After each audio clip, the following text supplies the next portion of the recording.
Salutations everybody, it is Maddie here today with a video on a title that has taken the gaming world by storm, and that game is Monster Hunter World. Monster Hunter is pretty much its own genre. It's hard to compare to anything else. It's like taking a game with a clunky type of charm and combining it with some really well thought out boss fights, meshing that all together on top of a lot of other elements you have to balance, and you have Monster Hunter. Now, I've never been a big fan of the Monster Hunter genre personally. I played Monster Hunter Freedom when I was much younger on the PSP. I actually did enjoy that, but I was too young to really appreciate it at the time. I tried Monster Hunter 3 on my DS, and I could not stand the controls or get into it for the life of me. Afterwards, the only Monster Hunter games that really grabbed my attention were Tokenim, which I thought got a little too repetitive, and Freedom Wars on the Vita, which I played and beat, and that was one that I can confidently say I enjoyed. But regardless, I never understood the grip with Monster Hunter games. I didn't understand the idea of enjoying the grind, of trying to get all of those materials, because it was just that, a grind. Now with Monster Hunter World, things make a lot more sense with more tweaks in place. Monster Hunter World is what happens when you gradually fine-tune your process and get it all right after many years and many entries in your series. That's why Monster Hunter World is selling so well and why so many people are enjoying it. I'm nearing personally the 30-hour mark. I did pick up this game later than most because I was playing Dragon Ball FighterZ first, and then that game, while enjoyable, wasn't offering all the content I wanted, and I did have time to pick up another game, so I figured, okay, I'll dive into Monster Hunter World based off all the excellent reviews I'm seeing. So what's so special about Monster Hunter World? Well, it's more so, like I said, that every enemy you encounter is this well thought out boss. It's not about leveling up, it's about getting the parts for the brand new gear. And since Monster Hunter World has fine-tuned that looting process, you're not constantly fighting the same enemy 40 times over to get that one part you're missing for that one sword you want or that one piece of armor you want.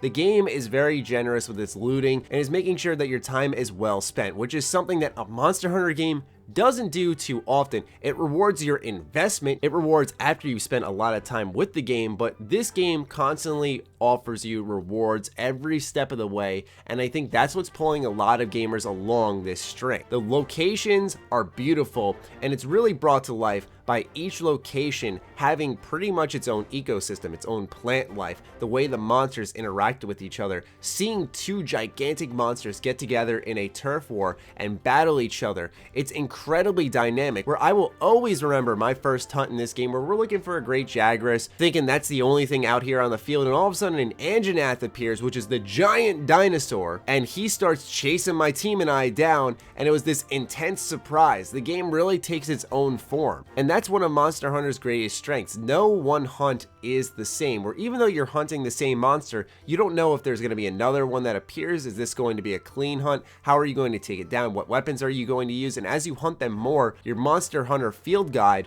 will upgrade, and with those upgrades comes more information on the monster, more weaknesses to target, what parts are dropped, which helps you with the looting process. So all of it comes together and leads to a much more connected experience, and something more importantly that's always rewarding you along the way. I can confidently say Monster Hunter is all about the gameplay. You're not really going to be here for the story, so if you're looking for a good story in this game, I personally don't think it's there. It's not like it's a bad story by any means. It's more so just something to get you along from new location to new location. But what you're going to be playing this for is that online co-op experience. I highly recommend that if you have not already dived into Monster Hunter World, that you do so now. And the final thing I want to add is that this game is a time vortex. You enter it, you start playing, and all of a sudden it's been 6 hours. And I haven't had a game that has done that to me in a very long time, where time is non-existent while playing. It's that enjoyable and it's that engaging. So really, if you haven't, give Monster Hunter a whirl. That'll do it for me, folks. I'd love to hear your thoughts on Monster Hunter World in the comments down below. Other than that, follow me on Twitter, like me on Facebook. Those links are in the description down below, along with my Patreon. Do consider supporting that, as it fuels all the content we create here. Stay sexy, stay active. I love you all. Peace.